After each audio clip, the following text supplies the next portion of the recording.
Welcome, everybody, to the Fall Line with Chaos and Company. I'm Dave Capron. I'm here with my partner, Angelo Ross, up there in the corner with his new fresh skis in the background. He didn't even take the plastic off. What did they arrive like 5 minutes ago? I didn't want them to get dirty.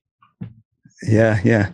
But you've already been teased a little bit because Kili would like to see some head skis back there because he's a head guy.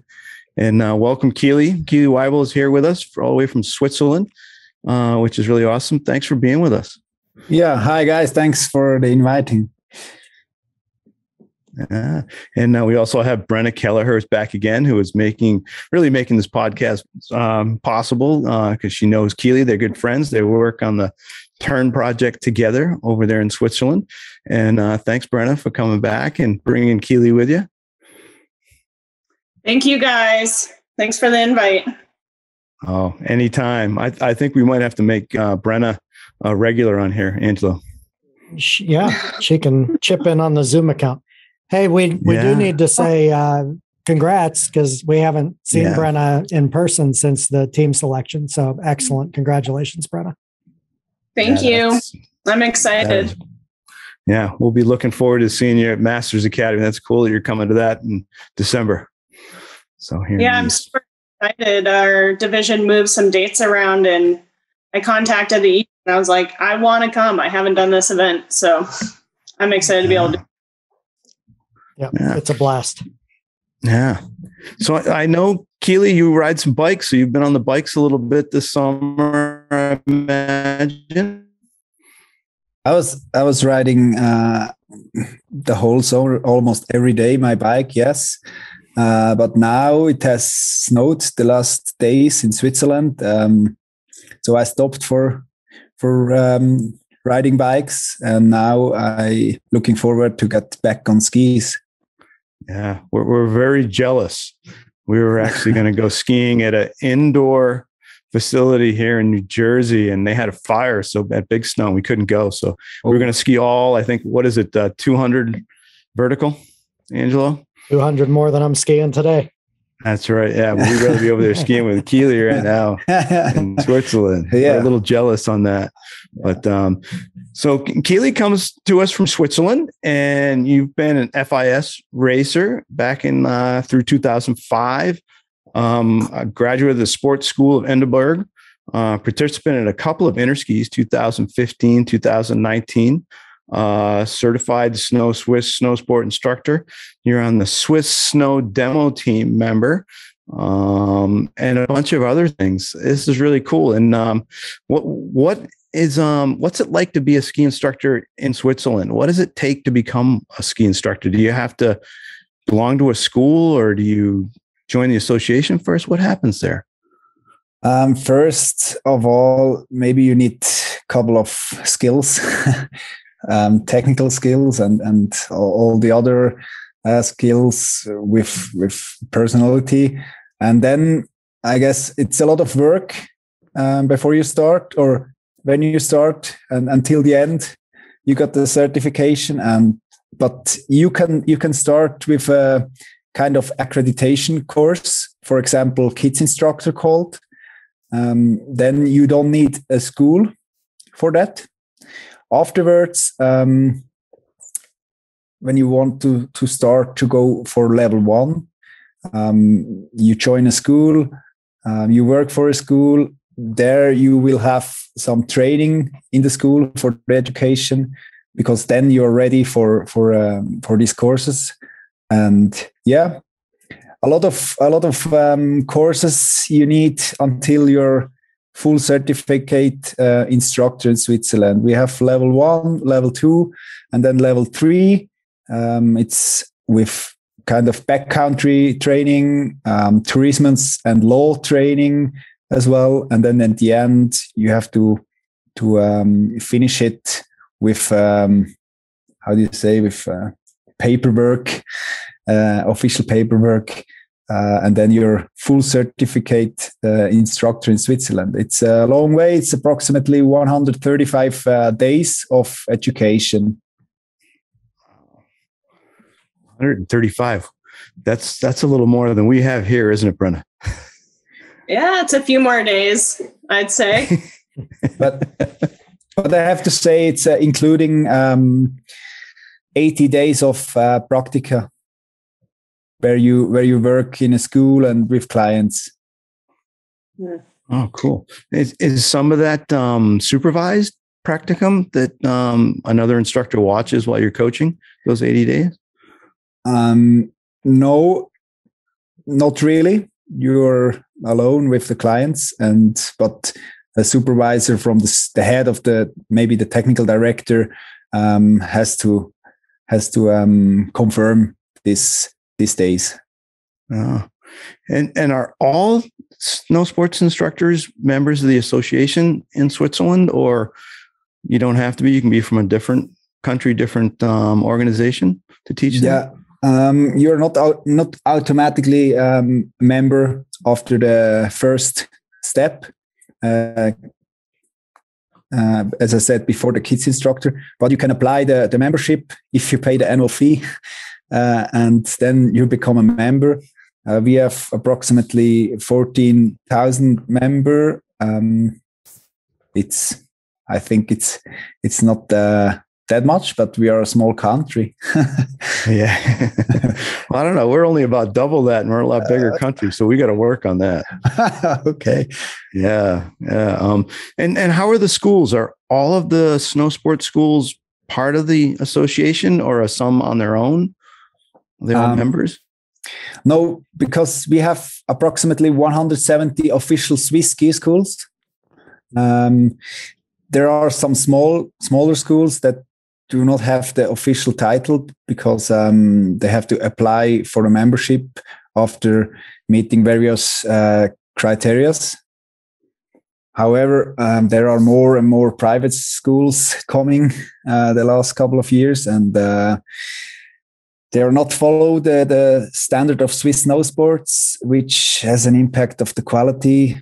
On my opinion, I guess it's not the same quality. Then maybe there are a little bit smaller schools, but yeah, more and more coming. But we are 170 official Swiss ski schools. Wow. Yeah. And you were talking about the certifications. What are some of the things that you have to do? Is it like a couple-day exam for the actual certification? Is it multi-day? The most trainings are 1 or 2 weeks in a row. It's kind like level 1, level 2. It's 14 days of technique, methodologic, and pedagogic, from beginner level to expert level.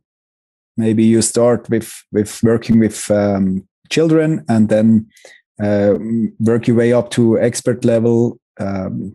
Like carving, that stuff, or off-piste technique. Yeah, this is almost the content of the trainings. And how has it been on the Swiss national team? Do you do a lot of days? Is it like 10 days? Like, do you have a regular schedule of days you work as a Swiss national team member?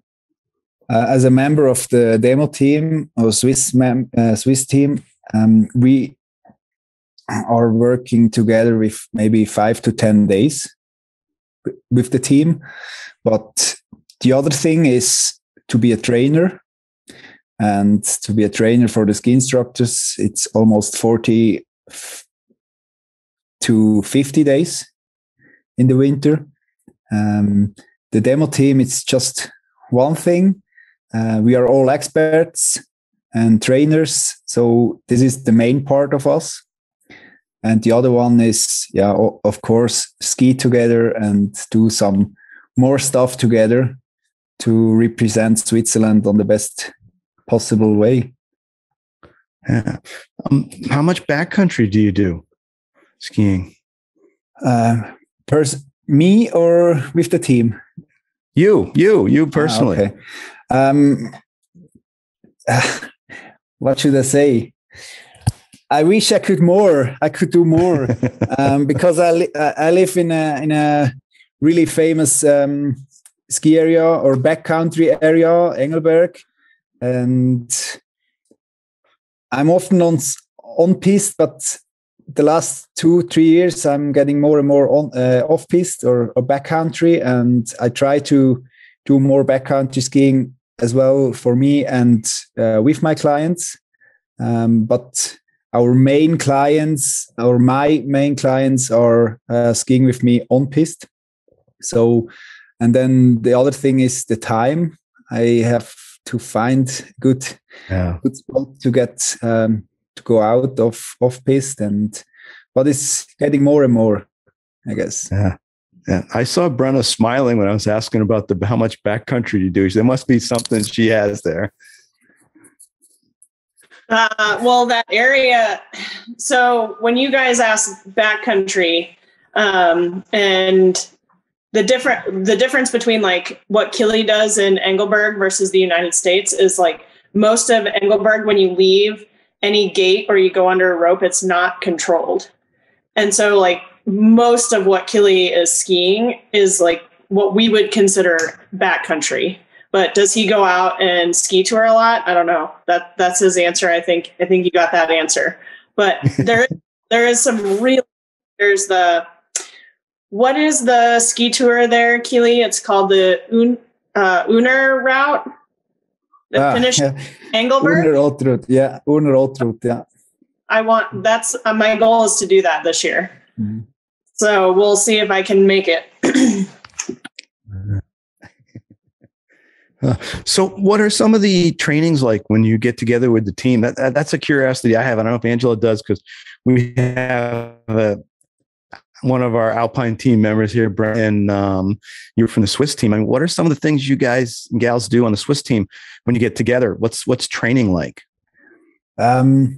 First of all, I guess the most important thing is when we get together, we try to develop ski technique, this stuff. And of course, on the other side is to have fun, to ski together, to try to find out the most craziest synchronized skiing and that stuff. But actually we are working a lot on development. And the nice part or the funny part is to ski with the other guys in the team together, and 10 almost same skiers together, and that's the thing. Yeah, but it's hard because we are, I said, only 5 to 10 days together, and we need this time to talk about skiing and to talk about all the other materials. Brenna, I guarantee you and Kili have talked. I mean, do you feel the training's similar, different? What interests you about it, the two teams? Well, actually, Kili and I haven't really talked too much about, but I do think just like after experiencing what they were working on at Interski, Kili, correct me if I'm wrong, but they were working on like how to get more adult lessons, correct? That was one of your topics. And I feel like that's something that we do really well in the United States is we get adults out taking lessons. So it was interesting to have a couple conversations around that area and how to get people excited who, they know how to ski, but they don't know the details on how to ski, right? And it's getting people excited about technique can sometimes be really challenging because people can get really confrontational about like, well, you're affecting my soul skiing. You're changing my style. You're making me rigid. And I'm like, no, I'm not doing that. I'm just giving you more tools to make you better so you can ski more places. So, I mean, you guys have heard that as well, right? Like that's the huge reason more adults don't come into lessons, but they throw all their kids in lessons. So that was one thing. I think Tim Fritz, he was on the German demo team, but we three were sitting around talking in Kili's hometown in Engelberg about that. And I think that really resonated as like, how do you keep adults skiing? How do you restore the passion? How do you keep them coming back for more lessons, right? And I think the main common goal with that is people want to come back and they'll learn from you if you show them some empathy, respect, and you provide a positive, amazing experience, right? So if you're out and you've got someone who's a little bit nervous and you can successfully coach them and give them a few tactics down a hill that they never thought they could ski. I know Kili did this with a couple of skiers in the term project, 2 years ago, Kili? I think we skied together and they still talk about it. I still get emails from them saying that was one of the best experiences of their life. So, it's creating, I think what the Swiss were saying, creating that magic moment, right? Yeah. That was, I like that line. It was very cool. So I guess that would be the main thing that I've heard talking about as far as demo teams go. It sounds like we're all talking about the same information. It's just in different languages. So, you talked about the synchro ski.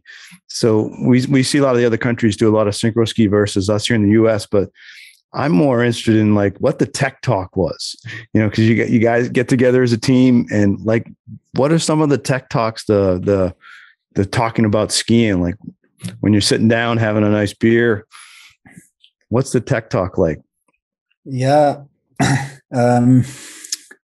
Many things, but if I can say on technical thing on skis, we are now develop a new manual for Switzerland, and it takes time to create it. We had a great manual which is 10 years old now, and now we have to start it to create it almost new. A lot of things changed, not everything, but a lot of things changed on the technique side. Then as well on methodological side, as Brenna said, we try to get more and more adults or advanced skiers back to the schools. That's the hard thing, is the entry into the first lessons. When they are skiing with us after a few days or a few hours, then they are more than happy.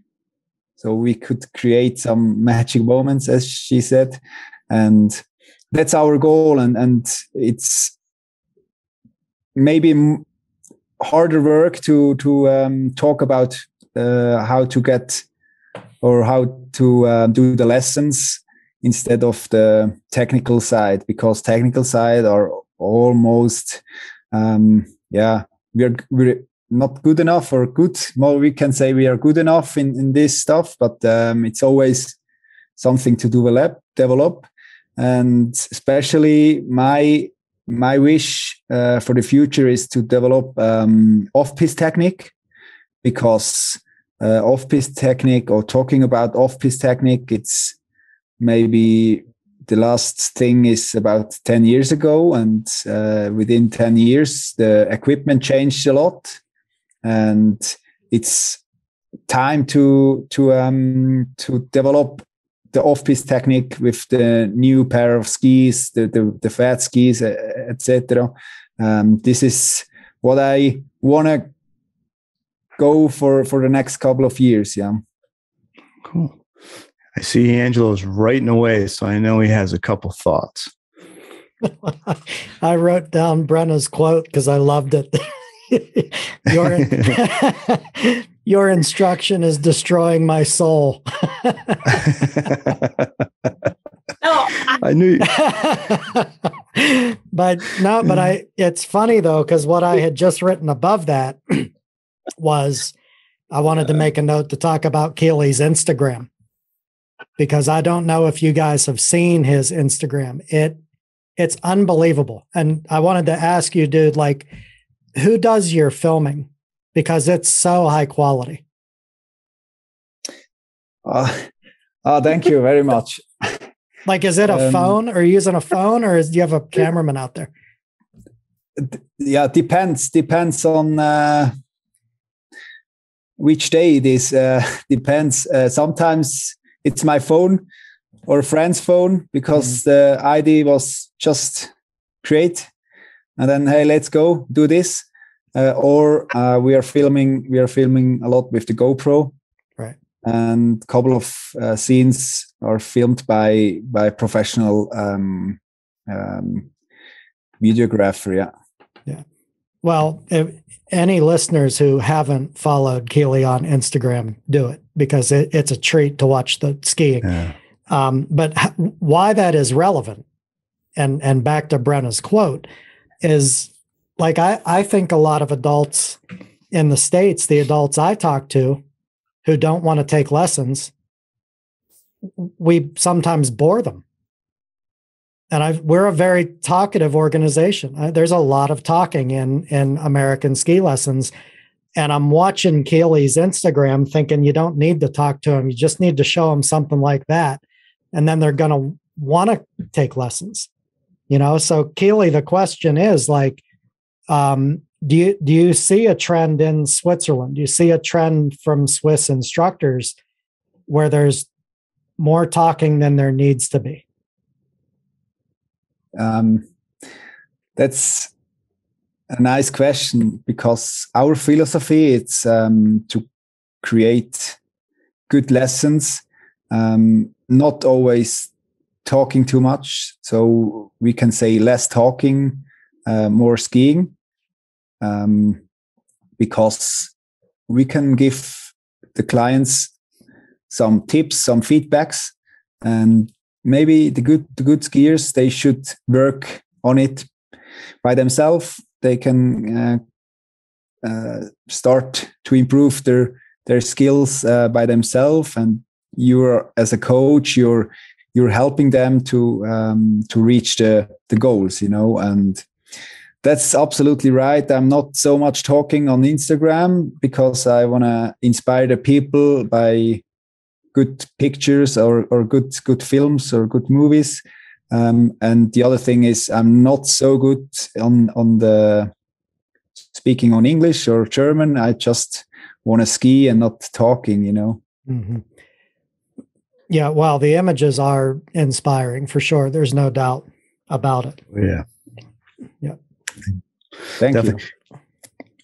And that comes to a question: what inspired you to be a ski instructor? How did that start? I know you're an FIS racer, so you're a skier, but how did you make the transition? Was that right away? Was it someone influenced you? Yeah, someone. I can say my parents or my grandparents were ski instructors as well, or still. My father is still ski instructor in our ski school, and it's just I stopped my racing competition career because of injuries, and then I wanted to start a new challenge. I wanted to share my passion on snow skiing with different people from different countries and on a different way, and that's why I start to do this the ski instructor education. And I'm more than happy, of course, for the basic from ski racing, from this background. It helps me a lot through all these exams, but now I'm more than happy to did this decision 2005 and start this career now. And I started the career 2005 as a ski instructor, and I said I want to be one of the best ski instructor in Switzerland. And what I can say now, I reached this goal, and I'm still on the top level, and I hope I can do a couple of more years. So we're definitely inspired by, as Angela says, watching you on Instagram and some of your YouTube videos.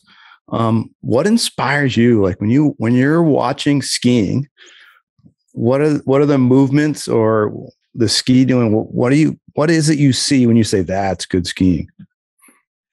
Okay, it's actually it's not big angles, or doesn't matter how big the angle or the edge angle is, how deep is the hip on the snow. It's not all about this, I can say for me it's nice to see someone who has the flow from the movements. It's depends if he's skidding the turns, if he is carving the turns. You just need to have the flow. If you have the flow, you can see he's happy. And I think if you can how do you say, to adapt this between the snow, between the equipment, and between the skier, if it works all together, then you're a good skier, and then it makes me happy to see them.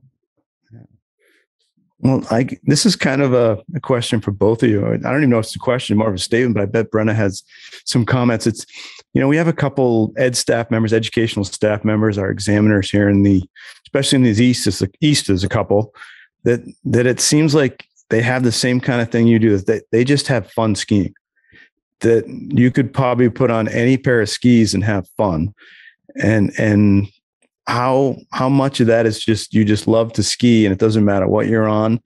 And it comes out in your skiing. Like when I watch you ski, it looks like you're having fun. And you skied with him, Brenna. So I don't know if you have some thoughts on that. Oh, he looks like he's having some fun. No, Kili's really fun to ski with. Yeah. Yeah. Down the mountain, and it's fun to make him try and keep up with me as well, Yeah.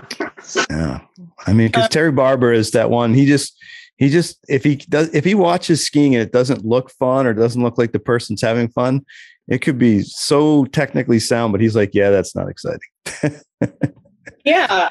I think it's like what Kili's saying is being able to be inspired and see someone excited about snow. I mean, our job is to create an easier way for someone to find that inspiration, right? So an easier way to ski powder, an easier way to ski bumps, an easier way to carve.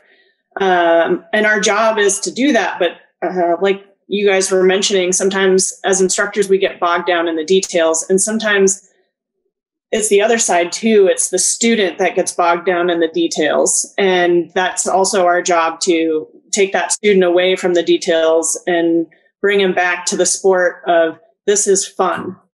Let's just go ski a few laps, because we know that people can get really in their heads with skiing. And if you don't take them away from that and just create some sort of fun experience or relief from learning, it can be really challenging. So I agree with what Kili's saying, and having the opportunity to ski with Kili a lot is really fun. He's energetic, and he can turn the ski, whatever ski he has on, he can turn it and make it beautiful. So yeah. Absolutely. That shows in the Instagram videos by far. Absolutely. Angelo loves that, because Angelo's just a style guy. He just loves to watch someone have fun. Yeah. And I have like a 30-second attention span. So Instagram suits me fine. I have a question. And this is for both of you. Because Brenna, you've the three of us are coming from an American perspective, but Brenna, you've had the opportunity to see a wider audience than Dave and I have. And Kili, I imagine in Switzerland, you described the certification process. I imagine there are people who have trouble with that process and don't make it the whole way through and things like that. I think my perception of the Swiss as an American is that you come out of the womb with a pair of skis on. You're born with skis on already. Every turn is perfect. Mm-hmm. But that can't be true. So my question is, for both of you, when you see instructors in your country who are struggling with the process, what do you think the causes of that struggle are? So like, for example, Brenna, somebody stalls out at level 2, can't get past level 2. Kili, maybe the same if that language works for you. Like what happens that the struggle stops them there? Well, I'll just go first. So this was one of the reasons behind creating the Turn Project was I kept seeing a lot of instructors get stuck, and I was reflecting on my own career and some other instructors' careers where some people are just naturally athletic, right? They're naturally athletic. They take to things very easily. But the biggest thing that I witness with people who get stuck is they're not doing it to learn more or for some growth. They're just doing it to get past that level and make more money. So that there has a huge impact. But the second part of it is time. They haven't had time. They haven't had time skiing different areas, different terrain. And it's hard. It's particularly hard in the US because we have such a large gap and Kili might have this too. I haven't skied everywhere in Switzerland, but we have hills in the Midwest that are 200 feet, right? Or we come to places like Big Sky where there's 3,000 vertical feet to ski and there's heaps of different terrain. So the biggest thing for me is people who get stuck, they haven't had time and they're not patient enough to take that time to learn in different areas and try new things and figure out what their actual passion is. Because a lot of people come to us and they say, oh, well, you're just trying to change my skiing. I'm not trying to change your skiing. I'm trying to give you tools to do a job that's better. You can have whatever type of soul skiing you want, but I am going to give you tools to be a good instructor to inspire other people. So I don't know if that accurately answers the question, but basically I would say the largest problem that we see when people get stuck is time on snow. Lack of time on snow. I have almost the same answer. The time and, of course, hard work. Snow sports changed the last couple of years a lot in Switzerland as well. The winters getting shorter. The ski instructor job, older days, we had a lot of farmers or carpenters. They had a summer job and went in the winter for doing ski instructing. And now we have a lot of students, and these students they have no or not that much time. And after university, they find another job with a higher salary. That's one thing. And I think, not everyone can reach the full certificate ski instructing stuff. But for us, it's not that wrong, I guess, because in our ski school, we have 150 ski instructors, and the most of them, they are working with children's, they are working with beginners. For that, you don't have to be a skier like a World Cup racer. You need to have other skills. You need to have you can talk to the children. You can sing a song or something like that. That's much more important for our clients, and this gives you the quality for each different client. And yeah, it happens sometimes they start a ski instructor career and stop after level 1. But as a ski school, you need also these ski instructors, Good one. So, Angelo, those brand new skis in the background, they're tuned, which I don't know. You usually tune once a month. Angelo does, which probably makes Kili cringe. I just rub them on. When they feel dull, I rub them on a tree. So, Kili, how much attention do you pay to your equipment in terms of like how often do you tune them? Do you every day? Yeah, almost after or before every skiing day. But I'm lucky because I have different pair of skis. I don't use always the same one. But for me, it's always good to have good equipment, proper equipment, because then it's my fault if something is bad. I can't say, oh shit, my equipment is in bad shape. So you heard that, Angelo, right? You heard that. Yep, loud and clear. Angelo just bought himself a new tuning little edge grinder, so he's going to try to grind. I have to say, Angelo, I've been pretty bad over the years, but I've tried to get better because I get yelled at too. I know you have, but if you sell me out first on this podcast, it sounds like you're doing it right and I'm doing it wrong. I see your angle. I actually I tested my new vices hooked to the tailgate of my truck. Yeah, so I can tune on the road. Yeah. I can get an intern to tune while I'm driving. You can just sit in the back and tune while I'm driving down the road. So when I know both of you, because you went to the last interski, right, Brenna? Yep. Yeah.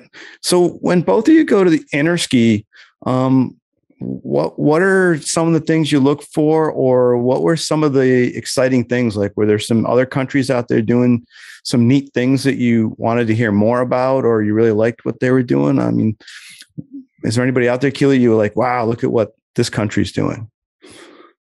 Yeah, industry is always inspiration as well, to meet great friends from the whole world, to have the same passion. They have the same passion, and that's maybe the main thing.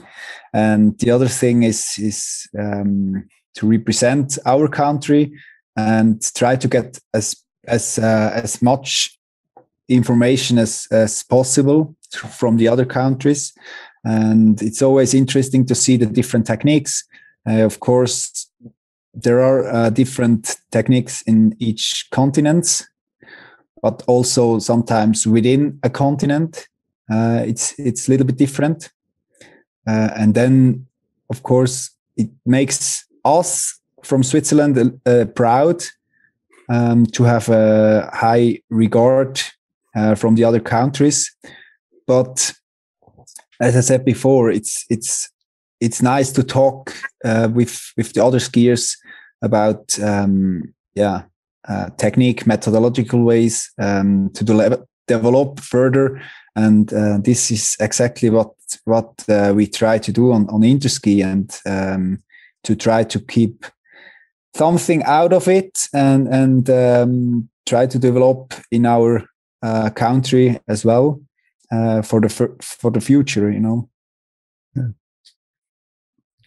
And Brenna? So I think what Kili said is spot on. That was my first interski. I haven't done one before. But skiing is about passion, right? You do it for a reason. And it's pretty amazing to be able to go to a different country and get on snow together with a bunch of different people from different countries, right? And then they come from different systems. But I think when you're listening to this podcast, or when people are listening to this podcast, one of the things they're going to hear is that Kili and I are dealing with we have the same types of issues going on within our systems, right? Like, there's people that get bogged down in details. There's people that just want to soul ski. But the most important thing about going to interski is meeting the other people, seeing what the other systems are like, talking to other people, and being proud of the information that you bring to interski to share with other countries. I know that when we all went as the U.S. team to interski in Bulgaria, we were extremely proud of the content that we had developed as far as the teaching fundamentals and the people skills came into play there. And it was exciting to be able to present that to different countries. And I think it's an amazing experience and a great opportunity. It's a little scary at first, Kili was my first clinic there. Like, I was sent to the Swiss side, and I'm like, oh my God, that's right away. That group, I ended up meeting some, like Kili, I would consider a very good friend now. And I met within that group, I met an Austrian ski instructor, Katja, and her and I talk all the time. And we skied together in Austria, and we're working on trying to ski again together this year. So I think being able to connect with people is huge. And then following up with those connections and making sure that those people stay in your lives because you share the same passion. It's pretty neat. I mean, that's why Angela and I were so excited about this podcast, where you guys have met through the Term Project and things like that and work together. And now, hopefully a lot of our members and folks here in the US will see this podcast and Kili. And I did have, I think Kili will like this. You had put on some of your things on Facebook. You'd shared some of your videos of skiing this past week. And I shared a couple of those, and a couple of our educational staff members here in the East emailed me, and we're really excited to see some skiing from Europe and seeing your skiing. So I didn't tell them that you're going to be on the podcast. So I know that they'll be excited now that they get to listen to you on the podcast. That was like 2 days ago. I got from Mickey Sullivan a real nice email that he was really inspired by your videos that I had shared on Facebook. So he's really excited. And both of you have talked, I mean, Brenna, you said it a little more specific because it's part of our learning connection to people skills. But listening to Kili, there's a lot that it seems like in the Swiss system that focuses on the student and like singing to the kids. Maybe the child wants a song to get them inspired to get going. I mean, it seems like a lot of things focus on your student and what they want to get from the lesson, Kili. Yeah, it's on one side we have the students, and on the other side it's the instructor, and we got this out of the interski from the US, as Brenna said, the key lecture. The snow industry struggles and adapt or change in market with people skills and terrain-based learning. We try to get out most of it and try to bring it into our system. I think this is there we are really similar because first we have the student, of course, they are coming to us. But then we need the instructor on a same level, with the same language to each client. If it's a 5 years old child, a beginner, or if you have a 50 years old ex World Cup racer, you have to be ready for it. And it's all about this skills as well. Wow. Angel's shaking his head. I know he's got something up there. I heard 50 years old, which I just turned last 50. Week. I have a question for both of you. Brenna, what do you think the rest of the world could learn from the US? And Kili, what do you think the rest of the world could learn from Switzerland? Go ahead, Brenna. And you're not allowed to say cheese, chocolate, or clocks. All right, yeah. Or not. I think for the rest of the world could learn from the US, and something that we do really well is we continually strive to provide really great experiences on snow, safe experiences.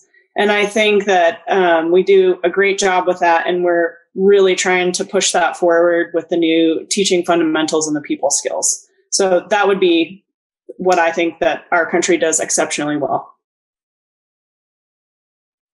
And now it's my part, huh? Was that too? Think? Say that again. Yeah, it just broke up. I said, did I answer too fast, Kili? Did you need more time to think? No, Oh. I'm good. That's good. You're going to start you're not allowed to start an international incident on here, Brenna. Okay. I guess Switzerland is trying to have the, how do you say, how do you say this word? Sorry? Substance? Yeah. Sustainability. Sustainability, yeah. There we go. Yeah. Sustainability for all the ski resorts and the snow sports in general. And how we do this is to try to bring the passion as most as possible to each child still, because it's not usual anymore that everybody who's born in Switzerland who can ski. We try to have this passion from the whole country on snow sports. Of course, on the other side, there are some words with skiing or snow sports is too expensive, etc. But it should be possible to entry into the snow sports industry for everybody. That's my opinion, and I think for that we try to keep going forward with to create magic moments for our clients, and if we create magic moments, they go home, they talk to other friends, to other people, and say, hey, let's go. That's one of my best experience I had in the Swiss mountains, you know.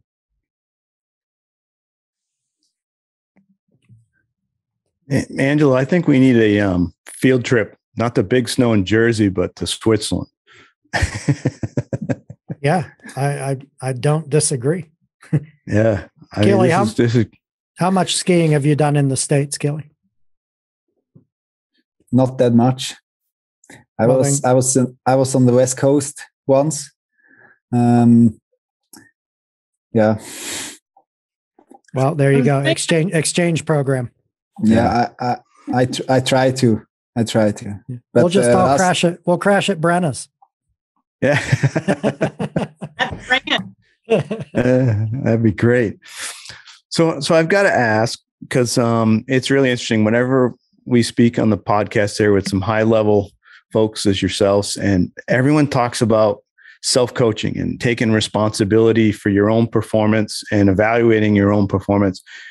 And Kili, you spoke of that in this podcast. And what are you working on personally, whether in your skiing or things in your teaching? Like, is there a couple things you're going to focus on goal-wise this winter skiing? Yeah, first of all, I'm getting older, and then I have to check if my fitness or my body is strong enough for another hard season. That's why I'm training a lot during the summer season, especially if mountain bike riding or then fitness training in the gym. But no, on the other side, I always try to keep my level, or almost try to improve as well on technical side.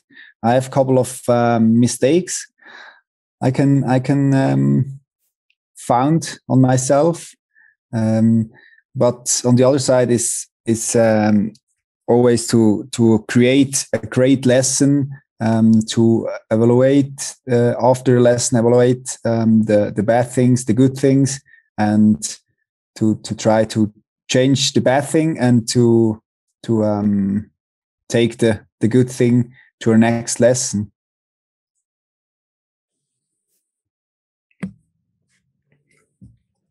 Brenna doesn't want to answer, doesn't want to give her secrets. I think it's a lot like what Kili said, is being able to push yourself, maintain that level, and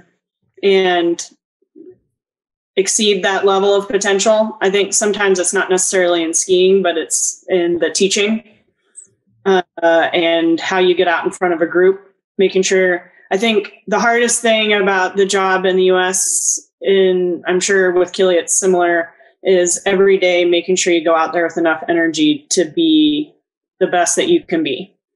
And that's where you have to take care of your body. I had a pretty inflamed left leg and knee at tryouts, and I had a hard time actually just when the ski was loaded, keeping the ski under control. And I've been doing a lot of physical therapy and working on making sure that that knee can hold up through this season. So I think it's a lot like what Kili said, is keep the body healthy, be good to it, and you'll be good on snow. But it's not body, it's also mental. So like making sure you come out to every group that you're with, because it's part of our jobs, and making sure that they have an extraordinary experience. So, Angelo, you have some fun ones at the end here for us. You always have a couple interesting, challenging questions. I think I asked all my interesting stuff, but I wanted to circle back because I agree with what you're both saying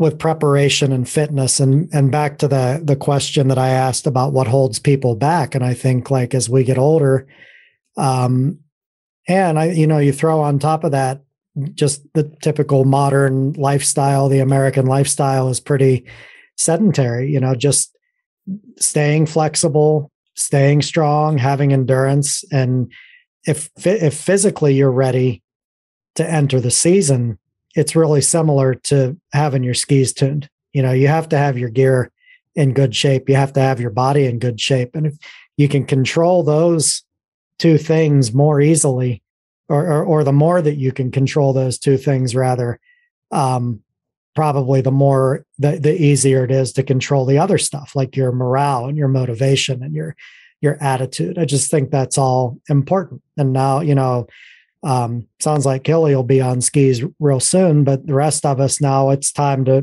get serious about being prepared for the season, which hopefully will start, on time and be a snowy, cold, long season. It makes more fun to ski one full day instead of 1 or 2 rounds and then you're tired. Or your skis are not good enough in shape, Yeah, I agree. Yeah. So here's a question: how big is the quiver? How many pairs of skis do you keep in the quiver for the season? It's the question for me. Yeah, for both. Yeah. Angelo's got 1 pair in the back. He's still waiting for the rest of the quiver. He's got 1 pair. I started over. I got 1 pair of skis. I have around 11 pairs. Yeah, I think I'm about 8 different pairs.